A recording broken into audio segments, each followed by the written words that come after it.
Harbaugh now heads to the Los Angeles Chargers. He wins everywhere. He wins, period. Justin Herbert, he's a crown jewel. Well, you guys better enjoy this. Quick snap, Herbert to throw. Has a man, touchdown! The fans loved it. You have to love what you're seeing on tape if you're a Chargers fan, especially for the future with Justin. Herbert on the move and throws and touchdown. I was just trying to show off. We're going to be known as world champions. And we're gonna do it or die trying. Don't let the powder blues fool you. Who's got it better than that?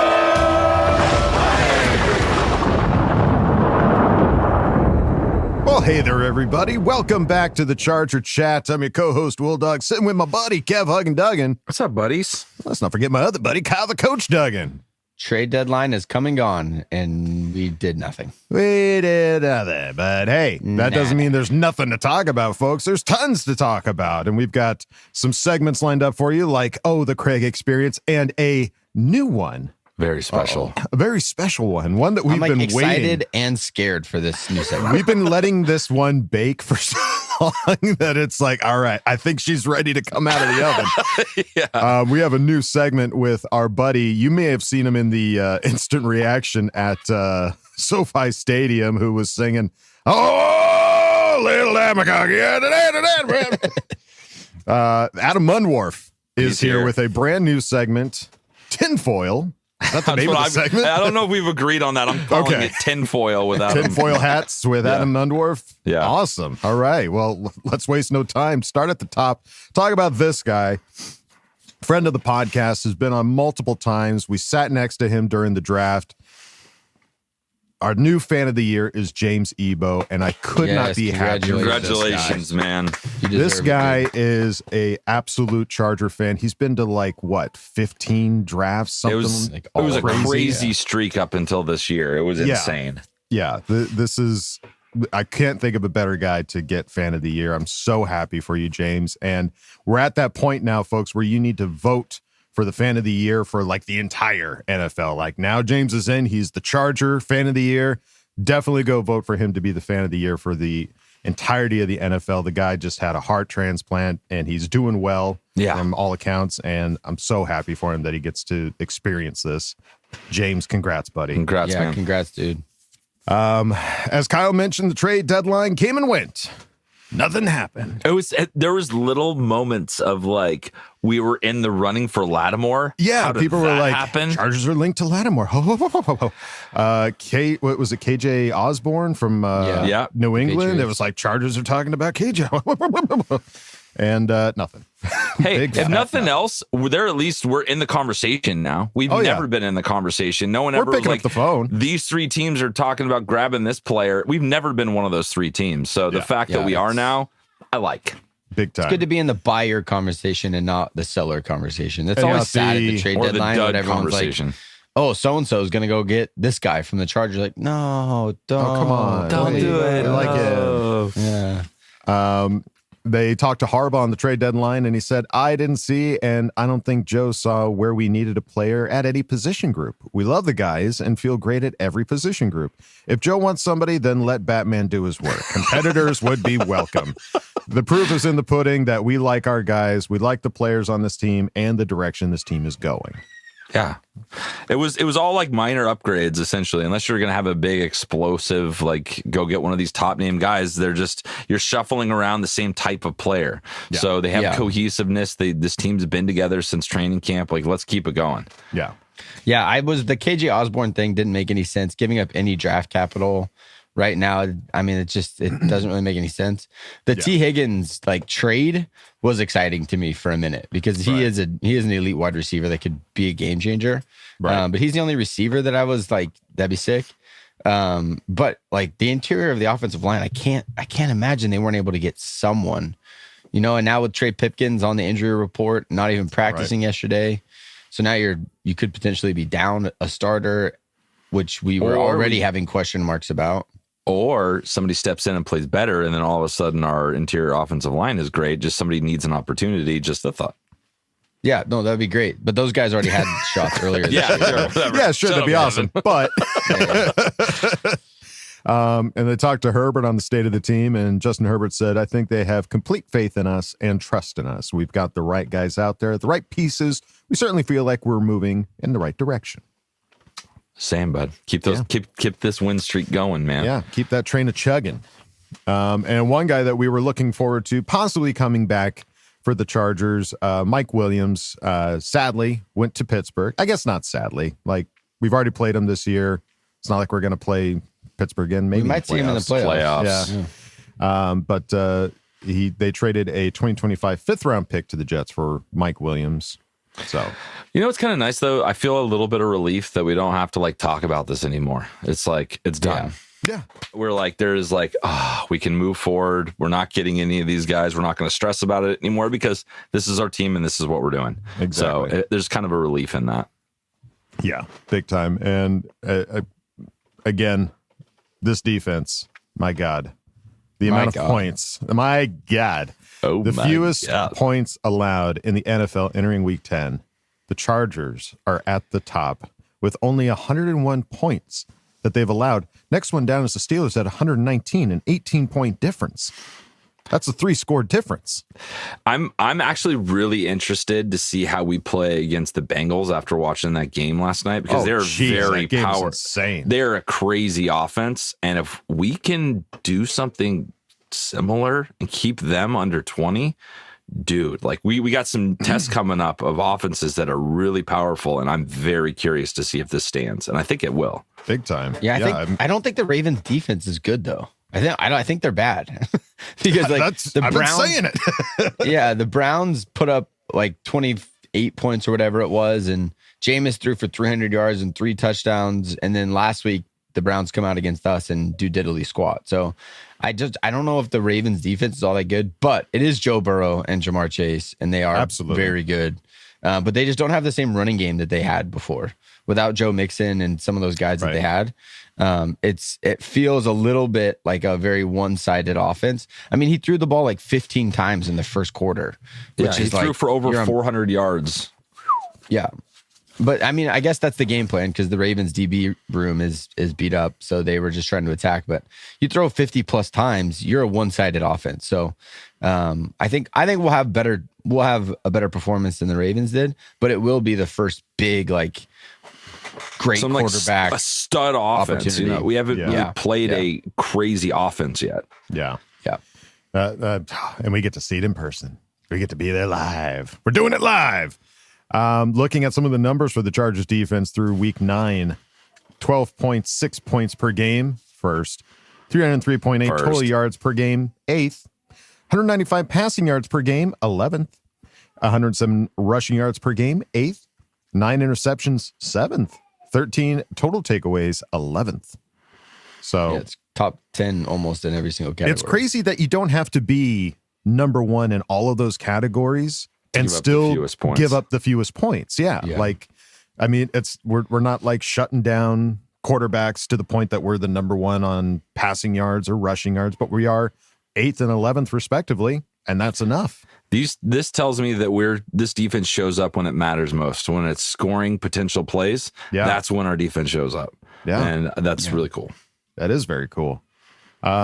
Looking over at our brother from another podcast, Stephen Haglund over at Guilty as Charged said if Khalil Mack keeps up his current pace this season, he will have accumulated approximately 208 total pressures, 38 sacks, and 23 additional hits in 3 years on the Chargers. In his first 3 seasons as a Bear, basically not counting 2021 where his foot injury popped up, he racked 208 total pressures, 32 sacks, and 20 hits. There's been 0 drop-off as a pass rusher, and he's still one of the best run defenders in the league at his position. I'd like to think I've matured with age and gotten better as I've gotten older, but not quite like this. No. Yeah, I think so. Thank you for bringing that up. I appreciate that softball. Yeah, I think I've never looked better in my life. The softball, that underhander. It is insane because it does feel like we're getting Khalil Mack at the latter part of his career, that there has truly just been 0 drop off. None. Like Joey Bosa is dropping off quicker than Khalil Mack has. And that's just a wild, that's just a wild thing to see, that he's such a professional at this, and just, you still have to respect him. You still have to respect his abilities the game as a run defender. So he's the man. You don't have to respect. This next guy, our next guest. I had to tee this up for you. The 49ers scoring defense ranks in recent seasons. For those that are curious, in 2021, they were 9th. 2022, they were 1st, just like us. 2023, they were 3rd. But they added another guy to their defense, or I guess their team in general this year, Brandon Staley. And now in 2024, the 49ers are the 16th in scoring defense rank. Awkward. Yeah, I don't think you need to say anything other than, that's awkward. There it is. It's just. Well, I mean, you just look at our team directly too. I've seen the stat pop up. I don't have it right in front of me, but our defense the last 3 we were years in like has been in the 20s, 28, and now 27, 30, crazy shit. Inside of 8 games with Jesse Minter, you're 1st in scoring. So, yeah, I'm not gonna say. Well, I just don't want to bash the guy, but it's very clear something big has changed. Yeah, and it's not as much bashing when you have like numbers. You have like number. It's fact. Number. Let's compare the numbers. Exactly. And then you can just, formulate a conclusion. Your own hypothesis. Hypothesis to the conclusion of that is our defense. Well, let's look back at the Chargers and some quotes we have here. Jim Sorry, Harbaugh. a little detour. I had to put it in there. I saw this. It was too fun. It's an interesting stat. Apologies. Well, and the picture of Staley. I mean, Petty Kevin. It's pretty petty. Yeah. The quotes here, we've got to Jim Harbaugh on the importance of the upcoming games. He said, Bill Belichick always talks about the middle 8 in a football game. There's a middle 8 in a season too. 6, 7, 8, 9. Those are important games. The only joke I know is, why was 6 afraid of 7? Because 7, 8, 9. 6, 7, 8, 9. Those are big games. Such a goofball. God, I love him so much. He probably said it more like, the only joke I know is, why was 6 afraid of 7? No, I watched it live. It was hilarious. And then he just everyone started laughing, and he's just looking around because he just smirks. He just gets that little side smirk, like I got them 30 out of my hand. Got him. And then Harbaugh on Khalil Mack said, to me, he's like one of the most evolved humans I've ever been around. I've been around in every way. Harbaugh said in mid-October, like Leonardo da Vinci, a great athlete, but a brilliant person too. Can't say enough good things about him. He's special in the best kind of ways. Love being around him every day. Yeah, coach. I would love that too. I would love being around Khalil Mack. Are you kidding me? Yeah. One of the most humble savages in the game, like quiet spoken, like not, it doesn't have an ego. And by all accounts, and yet still puts up the crazy numbers that he does. I love these guys. Love it. And then Thule on Khalil. This is from Omar Navarro from Chargers.com. His article. Thule on Khalil said, that's why whenever the Mac makes a play, Tui Pelotu is right there next to him to place an imaginary crown on top of Mac's head. Kind of like the king, Tui Pelotu said. The top dog. Mac laughed when Tui Pelotu's gesture was brought up. He said, I always push it away. Mac said with a chuckle. He gets mad at me every time. He doesn't like it because he doesn't like the attention. He doesn't like being like that. Tui Pelotu said about Mac. That's just the guy he is. He's very humble. That's just the kind of person he is. What I just said. I have noticed the crown that he tries to put on his head, and he does just swat him away. Yeah, stop. Get out of here, Thule. Pull it down. I like the pull it down celebration he had in the last game. That was good. And then Jesse Minter on Khalil Mack. It's all about Mac. Khalil is one of the best football people I've ever been around. He takes his game so serious. He's a leader. He's got this humbleness about him, yet he's probably one of the most competitive people I've been around. You can see why he is who he is, why he's played the way he's played. Love me some Mac. Crown him. Crown. Heavy weighs the crown. All right, this upcoming game against the Titans, NFL Films came out with their predictions, and boy, Adam Rank is swinging for the fences on this one. He's like, all right, you don't think I'll pick the Chargers? Guess what? Chargers 24-0. It just seems like such a petty, It is. petty prediction. It is. Really petty prediction. Like he's been dominated the last 3 weeks in just a petty Adam Rank position because everyone's giving him shit. And he's getting shit on social media for how dumb he looks right now. Because they've been contrarian picks. Like everybody else picks this team except for you. So guess what? You get pointed out. That's what happens when you are that much of a contrarian. And I preferred it when you were being lame. Like this isn't fun. Stick with it. Stick with it. Don't give up. Yeah, don't change who you are. No, for us. Yeah, don't. Hey, be your ridiculous self. It's fine. Yeah, be you. Yeah, you be you. But as far as everybody else is predicting the Chargers to win this as well by at least a couple scores. I'm glad we're seeing everyone getting, except for M. Joe, that we don't give up more than 20 Maurice points. Jones-Drew. Is that MJ? Sorry, MJD. Yeah. Like everyone understands that we don't give up 20 points except for MJD apparently. So I hope you lose at MJD, even though you picked us. 21 by the Tennessee Titans. Get out of here. Get out of my face. Get out of my face. Get out of my face. Take that crown off. Get out. Yeah, of here. get out of here.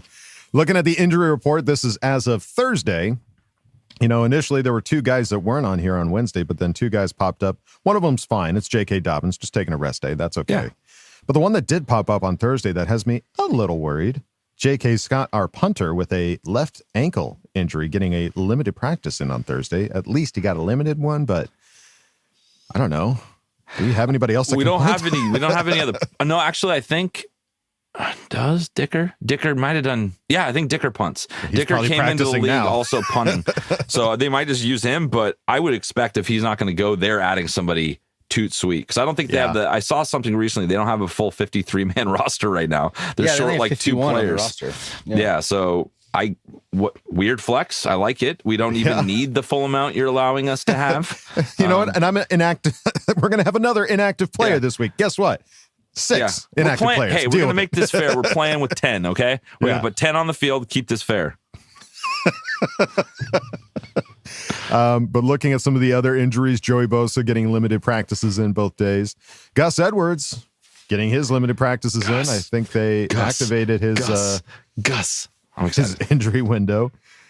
Christian Fulton, hamstring, didn't practice. Khalil Mack also a little concerning groin injury. We saw him tweak it on the last game, and it was I got money on limited Friday. All right, we'll see. You guys will know before we will. Yeah. Denzel Perryman with a toe injury didn't practice Wednesday, but got limited Thursday. Trey Pipkins ankle injury, limited Wednesday, did not practice Thursday. Why do they have him on here as a tackle? He ain't no tackle. He a guard. You tell him. He's a guard. You're a guard. You're a guard. Tight end Stone Smart, ankle injury, limited practices both days. And Jasir Taylor, that Fibby from another Mibby, didn't practice Wednesday and limited Thursday. Good one, dude. Good one. Good one, dude. And yes, as we mentioned earlier, Gus Edwards feeling 100% per Daniel Popper, and I think they have activated his window of opportunity to come back and play. So, push the window open. Yes, yeah. So that's going to be one of those 2 roster spots that we haven't filled yet because they'll activate him here at the end of the week, so we can get ready to go for 52. There you go. And then the Chargers have said that we've placed Junior Colson and Simi Fehoko on injured reserve and signed Jalen Reagor to the active roster. So you're gonna have Reagor, and hopefully we'll see DJ this week. I can't go another week without him playing. Now that Simi Fajoko's on injured reserve, you need him just now. Like you have to get out there. Him. What are you doing? That's our trade. That's our trade deadline acquisition was DJ Chark. Yeah. We've never seen him play before. Well, folks, you can acquisition yourself over to our sponsor this week. Underdog Fantasy is the best place to cash in on all your takes this football season. Which players are going off? Which ones are ice cold? Make your entries in just a few taps and turn your sports opinions into real money like Red Zone Rush, a game you won't find anywhere else. Just pick whether or not a player will score a TD by swiping right for yes, left for no. Simple as that. Plus, your entry will be automatically boosted, and you'll get a 51% profit boost when you play. You could win up to 1,000 times your money just by choosing higher or lower on player stats like passing yards, interceptions, touchdowns, and much more. Underdog is the best place to play champion, so sign up and deposit now using promo code SeatChat to get up to $1,000 in bonus cash instantly. Now, we did the higher or lower coin flip blind taste test last week, and I don't think it worked out. It didn't work out. But do you want to know something rad? Yeah, no, it's not rad, dude. None of our listeners are going to think this is rad. This is like rad. A rat chicken move that you pulled. No, it wasn't quietly at all. And secretly hedging every one of our bets. So on your own ticket. I was so excited to run one of these that I signed up, put some money in, used our promo code. It works real good. Got some extra money in there, and then hedged every bet. I didn't mean to. I just kind of went in there and just I went in there like how I felt it was going to go, and I totally just won. You're losing fans right now. But Kyle's pretending like I didn't. You're pretending like I didn't say that I was. This was our money. I'm not. Even though it's my money, it's our money. No, because I feel bad about it. You did it. You did all of this quietly and secretly until you won the bet. Yeah, because then I can tell you how well it went. And then you probably felt conviction because you know this is a scumbag move. And you're like, hey, guys, look, by the way. It's not a scumbag move.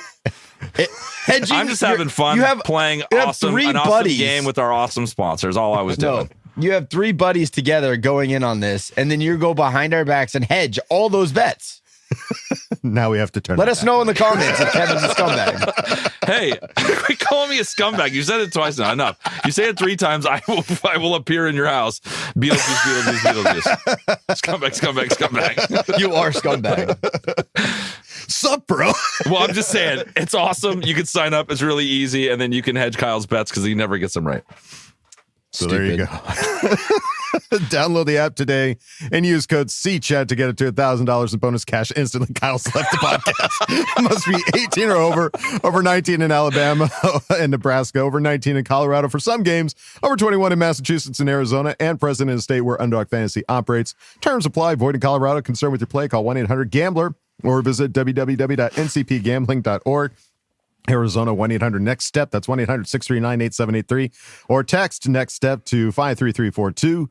New York, call the 24/7 HOPE line at 1-877-8-HOPE-NY or text HOPE-NY to 467-369. Kyle gone. Keep going. Let's go. The show rolls on. And when you're done making your picks, folks, you can head on over to our Patreon, patreon.com/ChargerChat. And as usual, we need to shout out our newest Patreon member, and that's Haley Mastronardi. Welcome to the party. Welcome, Haley. Thank you so much for joining and checking out all the fun, silly vids we've got going on at patreon.com/ChargerChat. But if you don't want to go over there, it's totally fine. You can go over to our regular website, chargerchat.com. Check out all the cool stuff we got over there. T-shirts, hoodies, and stickers. You can chat it up with other Charger Chatteteers in the members section and ask questions and Askable fam. So go check out chargerchat.com. Well, folks, we'll get Kyle back here shortly. I don't know if he's punching a hole in a wall or if he's dealing with kids. What are those dolls that you put? Oh, a voodoo doll? He's making a voodoo doll for me. He's going to turn his Yeti or not into Kevin or not. Hey, I'm Venmoing him what I made like as soon as we're done with this podcast. So get ready, now Kyle. You're Venmoing him? Yeah, I was going to. I'll Venmo you too. All right. Well, folks, it's time to go on to this next segment. It's the newest member of the Charger Chat podcast family, because he's got a new segment. It's our buddy Adam Mundwarf with something tinfoil hat related. Yeah, I don't know if his name's going to stick because I haven't talked to him about it yet, but it sounded fun when I wrote it. So tinfoil with Adam Mundwarf. Well, here we are. My name is Adam. Some of y'all might know me as South Dakota Adam. Some of y'all might know me as Minnesota Adam. Some of y'all might know me as that guy from a couple of those Brisket Abroad segments. Some of y'all might not know me at all, and I'm just going to be some weird guy yapping about some weird stuff for about 5-10 minutes. And for that, I appreciate being able to hold you verbally hostage. If you guys really want to talk about stress, I'm here to talk about it right now. I've uncovered a major Charger conspiracy. This league is being bled like a stuck pig, and it has to do all with the Super Bowls. That's right, the Super Bowls. Let's talk about the Super Bowls. Can we please talk about the Super Bowls? I don't want to talk about the Super Bowls with you all day.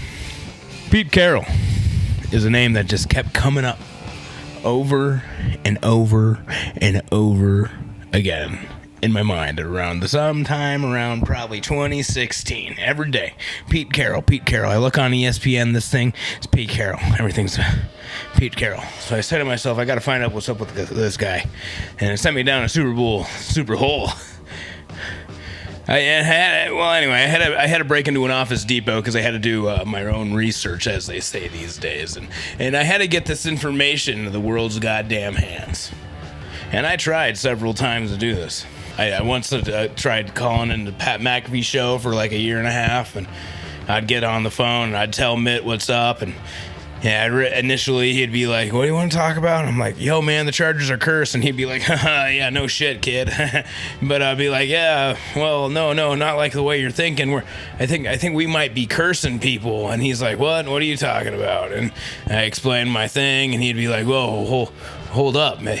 Let me put you on hold and see if we could get you through to Pat." Well, one day I finally did get through to Pat, and let's just say I'm kind of like a dog watching a squirrel. We got talking about pancakes, blackjack, lightning, former San Diego Charger linebacker Doug Miller from Sturgis, South Dakota, and eventually my snooze alarm that was supposed to wake me up to make sure I got to my blackjack dealing shift that day went off, and that's when they decided, we got to hang up on this guy. How you doing? Keep it moving, as they say. And anyway, I've never been able to share what I've actually wanted to share. I tried calling to Rich Eisen one day. I told him about the thing. The guy who was taking the call, he said, "You want to talk about like anything else with the Chargers? I don't think that's enough." And I'm just like, dude, let me tell you, it's enough. And I shared this one time with the Brisket Abroad's girls in Minnesota when I met them. And they were like, "That's great, that's hilarious." And then eventually I, shared this thing. And, eventually people, they want me to make a video about it. Let's just say this. The information I'm about to give you, it kept coming up over and over again, 11 times to be exact, within a 100% batting average. And that's where we really begin. It was sometime around 2014, 15, 16 where I started seeing old Pete Carroll, Seahawks, doing some stuff. It was initially really, the Broncos game where they beat the dead horse, really, right? They beat the shit out of the Broncos. I think it was like something like 60-3 or something. Who knows? Who cares? We hate the Broncos here. We're Chargers fans. So I'm just like, this is great. That's awesome. But, I really think about it. I'm just like, man, we beat the Broncos earlier this year. Like, we maybe we could have beat the Seahawks or something. You know what I mean? I started thinking about that.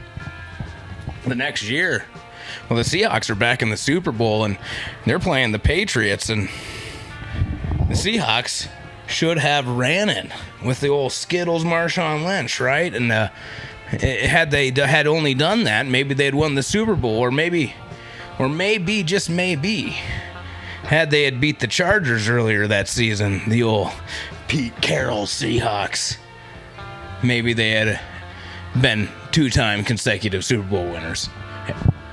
I don't know. Maybe they didn't bring their A game. Maybe they should have just handed it to Marshawn. Maybe they should have beat the Chargers earlier in that season. Now you're probably wondering, Adam, what are you talking about? Let's go all the way back to 1980. We're talking about the Rams taking on the Steelers.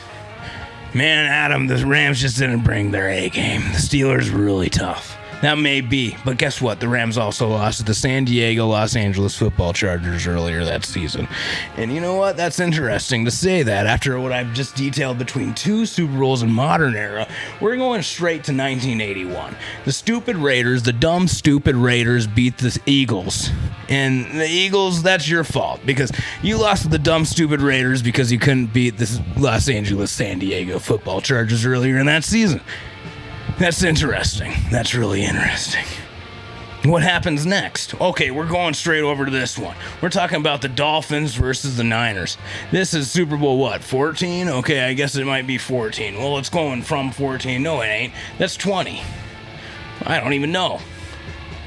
I made the drawing and I can't even read it. Anyways, the Dolphins, the Niners, guess what?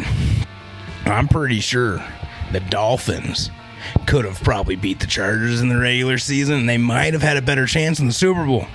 Historically speaking, it just seems if you run into the Chargers in the regular season, if you take a L and you somehow are lucky enough to be in the Super Bowl later that year, yeah, you're just gonna lose. I don't get it. I mean, let's keep looking.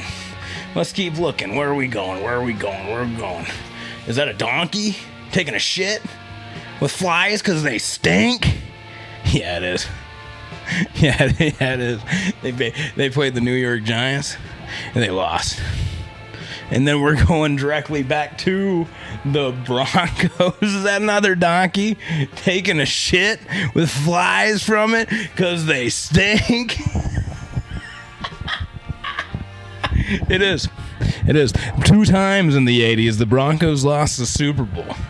But in that same season, they took an L to the Chargers. That's interesting. It's almost like you been thunderstruck. Okay. Adam, we don't know what the hell you're talking about. I think we're gonna go find something else to watch on YouTube or something. No. This is where it's gonna get kind of crazy. This is where it starts to get a little crazy. From the Broncos 49ers Super Bowl, we wait like an entire decade.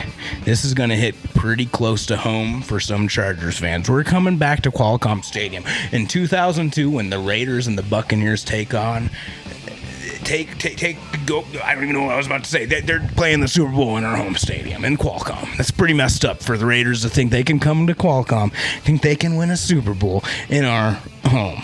That was messed up. Well, you weren't going to do it because you needed to sweep us in the regular season. You took an L to the Chargers in the regular season. You were doomed. John Gruden was going to win. He was always going to win because you lost to the Chargers, the Los Angeles San Diego football Chargers in the regular season. What's next, Adam? What are you going to tell me?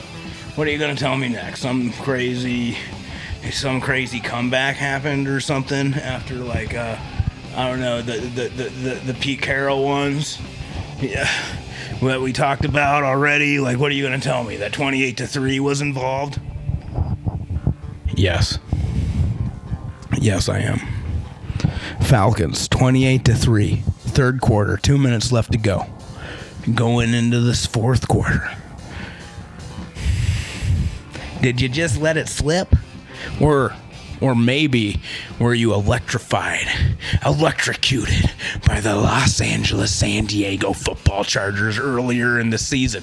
28-3. That Super Bowl's involved. That's getting a little creepy, Adam. What comes after that one? I believe it is the Broncos. And then after that, we go to the Patriots. Shoulda ran it. What comes after that, Adam? It can't be anything too crazy after that. Like, this has to be coming to an end. Like, we hear going on. And now I'm trying to remember which one comes first. I believe it is... No one likes to talk about this performance from Patrick Mahomes when he took on the Buccaneers and he went and took a big old shit on the field and Tom Brady beat him, right? This is a piece of steak smiling because he doesn't know that he's about to be dipped into some ketchup because Patrick Mahomes is a madman and he likes to commit crimes against humanity at the dinner table by dipping a nice steak dinner into some ketchup. So I detailed that here like that. Yeah, they lost 31-9. 9? Patrick Mahomes, 9 points. Okay, anyways, we're moving on. The very last one, Rams versus the Bengals in our home turf. Now, Bengals, I really wish you would have beat us in the regular season because the Rams feel like they got something to hold over us because they won a Super Bowl in our home stadium. Come on. Would have taken the L in the regular season for us not to have to deal with that for the rest of our lives, but guess what, Bengals? You did lose to us, and the Rams won, and that's that. So it gets to a point where you really have to start thinking about this. So in a few weeks, when the Chargers go to Arrowhead and beat the Chiefs at home, in Arrowhead, and then a few months later, the Chiefs wind up in the Super Bowl and they're playing the Buccaneers or the Vikings. I think we all get together, we sell our houses, we go to Vegas, and we put a huge wager on whoever's playing the Chiefs, because we beat them in a few weeks at home in Arrowhead, and we put all the money on that, because it's I mean, this is a 100% batting average here. I've done the research, guys. I mean, look at this. It all started. I just had a hunch one day because I started following this shit. Like, we were beating all the people who were in the Super Bowl. It didn't make any sense. I did the shit. I did the research. Anyone else can do the research. You could be like, Adam, what happens if people who beat the Chargers get in the Super Bowl? It's like, well, you son of a gun, that's a different curse. This is the Chargers' curse that they are laying upon anyone who comes in their path and takes an L in the regular season. If you do, you might as well just punt the season, go for the draft, give up. That's it. You've been thunderstruck. Appreciate you guys listening. This has been the first video I did. Appreciate the Chargers chat for bearing with me, getting you this. It's had me going. I had a second win in the season, and we're going to win the Super Bowl. And if they do, I made a joking comment that if the Chargers win the Super Bowl, I'll pierce my nipples, and I'll do it. I'll do it live on air. I'll do it right here on this channel, and you'll see it if you want. Unless that's too gross. I won't do it if it's not. I mean, that's it. Goodbye, guys. Okay, love you. Bye.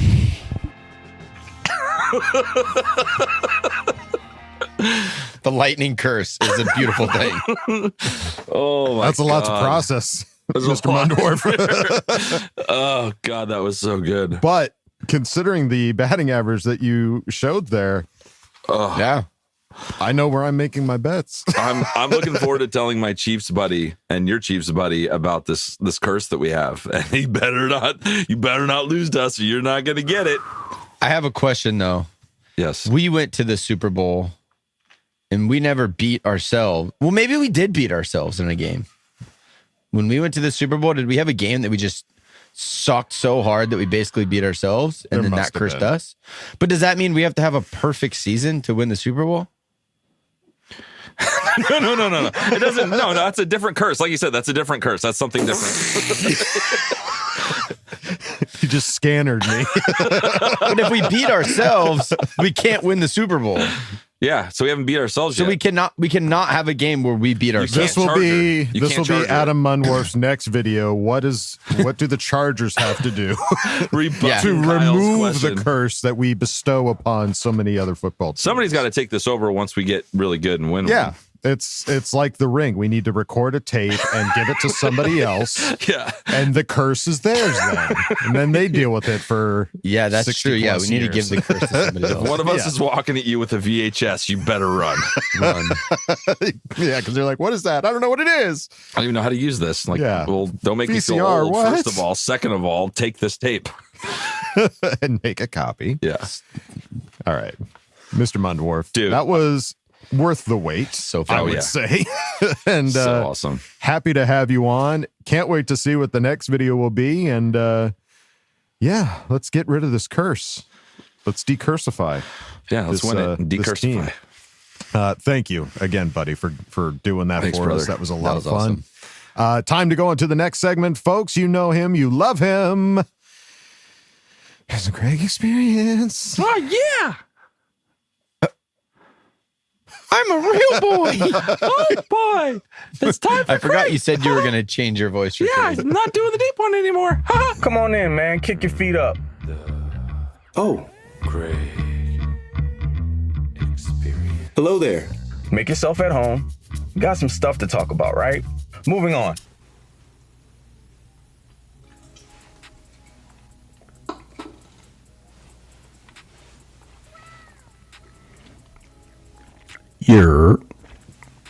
Hey, before I get this thing kicked off, I want to salute everyone out there for surviving Overstimulation Tuesday.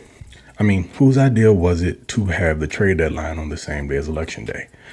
Definitely above my pay grade, but I would recommend next time Let's not. I do get that the trade deadline was pushed out a little bit later this year, so it could be coincidental, but either way, definitely burying the lead. So, whatever. But let's get to business. CC gang, again, the biggest of salutes into the rest of the boat fam. What's going on? What up? It's your guy Craig in Texas, and welcome to this edition of the TCE. Let's get to it.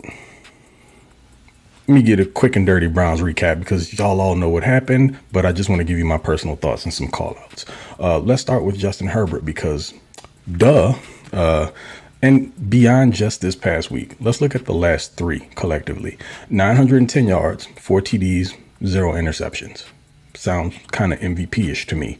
And when you consider the fact that he doesn't have a plethora of offensive weapons in comparison to some of the more high-powered offenses in the league, it goes to show you just how special this guy is. And he's been on quite the tear here the last few weeks. So looking forward to that continuing throughout the season. I like the way that Greg Roman is now using the pass to set up the run. You can still run the rock. Just work your way into it. Make teams come out of those heavy boxes, go back up into too high, and then you can let JK loose. And you see he's producing near the end of games, which is kind of what the Chargers want to do anyway. So you're getting to the end that you would like to see. The path just isn't necessarily the way that you thought it would be initially.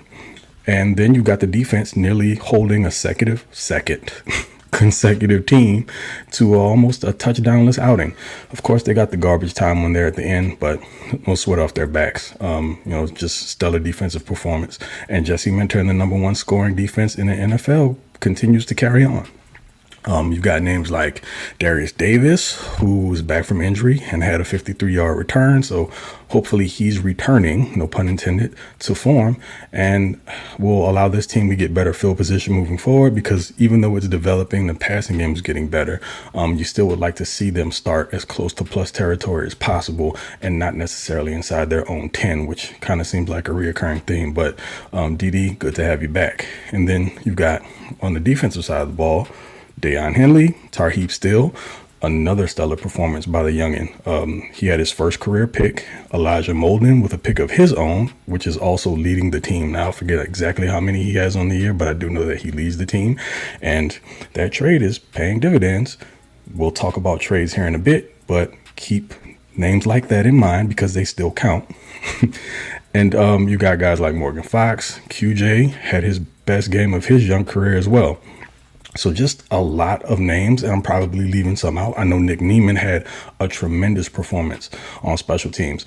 There was some chances that the Browns could have gotten some really, really good returns if it were not for guys like Nick Neiman. Well, specifically Nick Neiman, being the essentially playing almost like a safety role in some of these plays, running them down from behind where guys miss tackles, cutting off angles and slowing returners and forcing them back into pursuit. So I don't think he gets enough credit, but Nick Neiman is a monster on special teams and a huge contributor.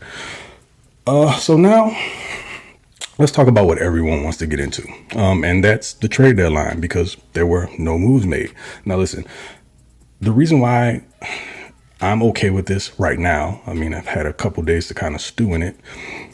Not one of the targets that were on my list actually moved. So it's not like I could look at it and be pissed that they went to another team and looked at what they got back for them, because it didn't actually happen. So how upset could you be? But it was really hard watching some of the other teams, specifically the ones in the division or just in the conference as a whole, that you're probably going to be playing against here in the coming weeks or ultimately in the playoffs, make moves to get better, maybe.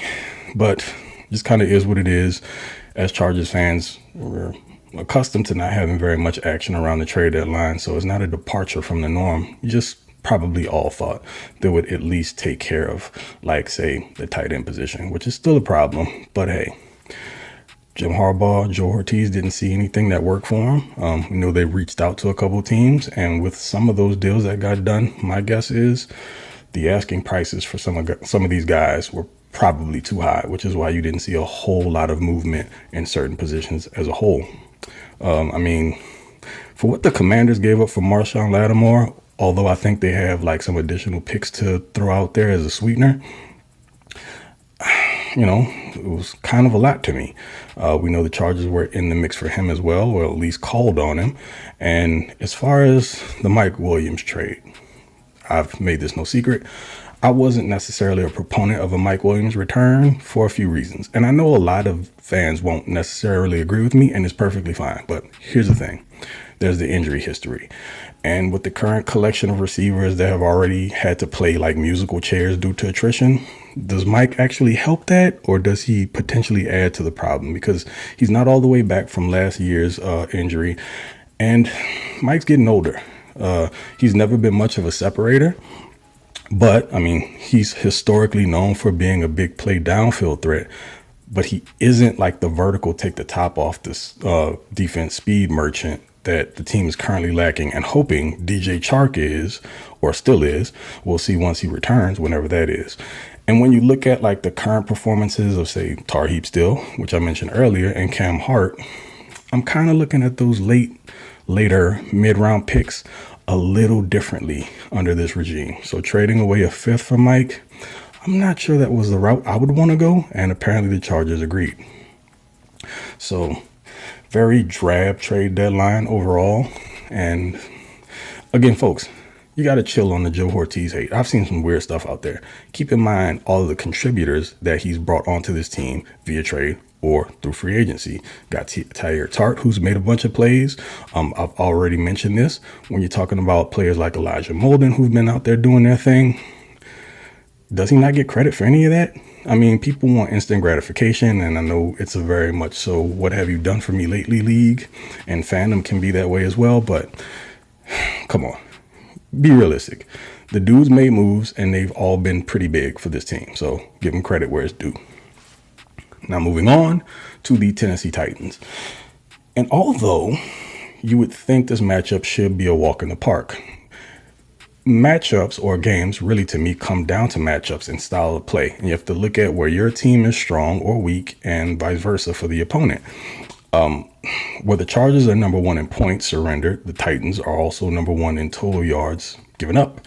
So nice little contrast there.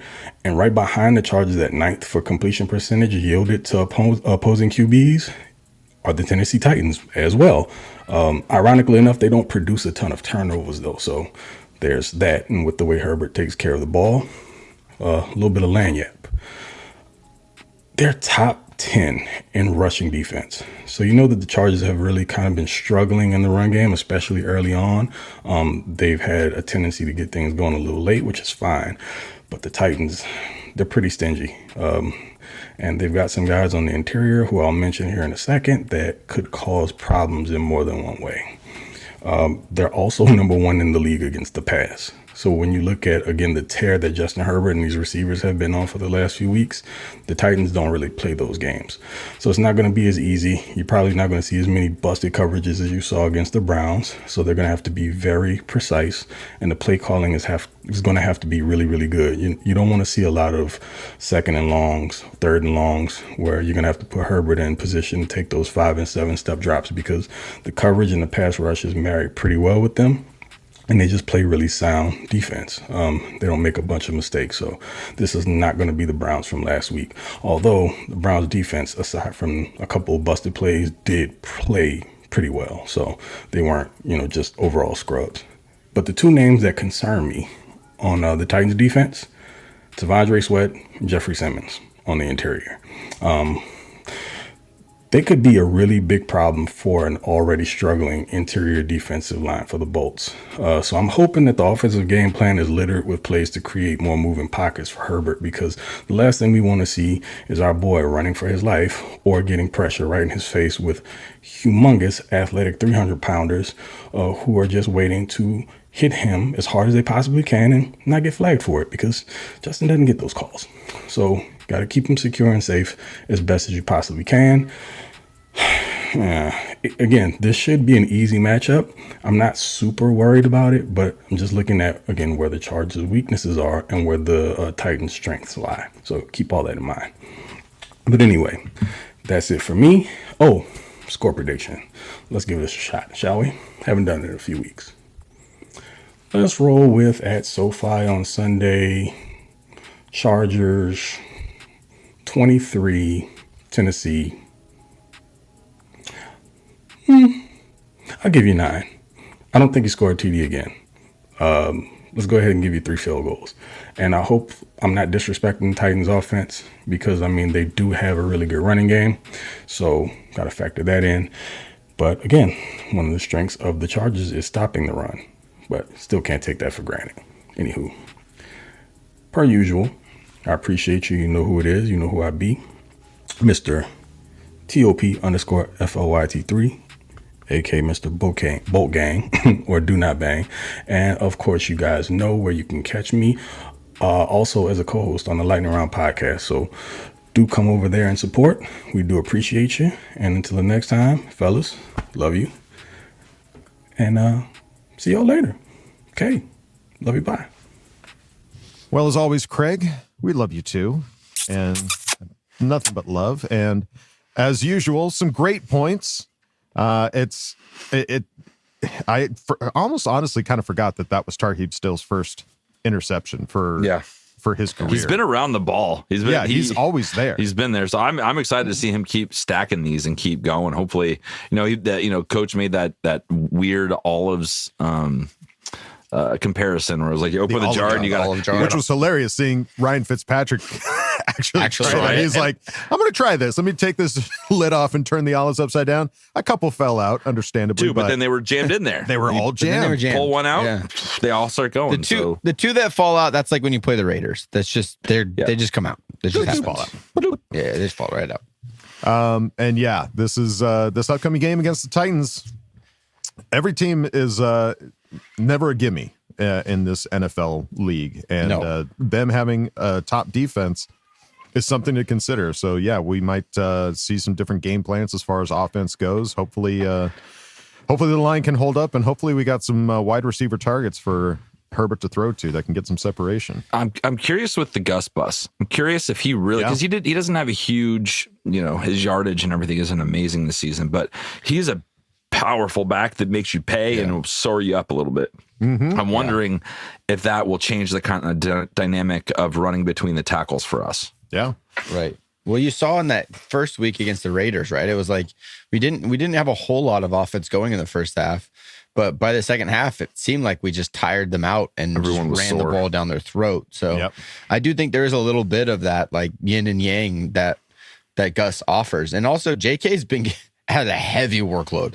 Like he's been carrying the ball a lot. I think it would be great to get him a little bit of a break and change of pace here. Our bye week's done. So you got to find ways to get guys to keep them healthy, rest on their bodies throughout the season. Yeah. So getting Gus back, I think will be a huge help for that. That's a great point. So there you go, Craig. Thank you, buddy, for another awesome Craig experience. And that's going to do it for us here at Charger Chat, folks. But before we go, we've got to make some bolt predictions. Whose turn is it to start off these bold predictions? Is it me? You're up. Yeah. All right. Well, we're going clockwise. Sounds good. I predict the Chargers will win. I'm going to say 24-12. Again, I think we'll still keep the Titans from scoring a touchdown, just like Craig. And I think I know what Kevin's going to predict, so I won't take that from him. Take it. No, I don't want to take it. I'm going to say. No, I'm going to say. Gus Butts gets a touchdown.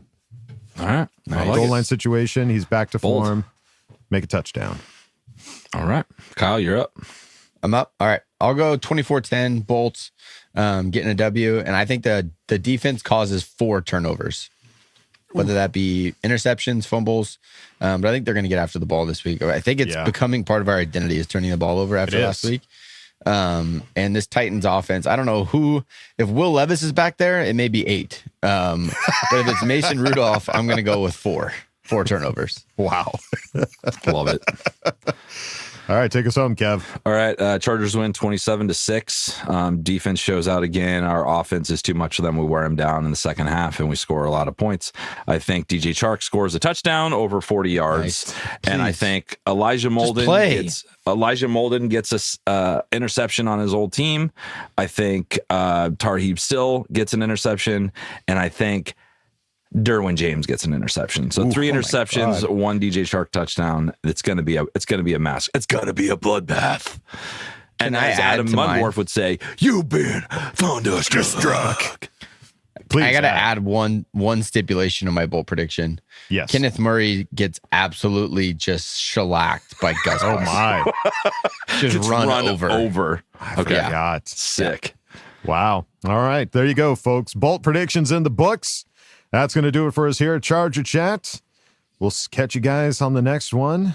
That's going to do it for us. I'm flustered. My brain just final thoughts. Any final thoughts, there, gentlemen? No, let's get out of here. Right. No final thoughts. All right, I'm overheating, I guess. That's going to do it for us here at Charger Chat, folks. Don't forget to bolt up because we're ready for any squad, any place. Okay, love you, bye. Okay, love you, bye. Okay, love you, bye.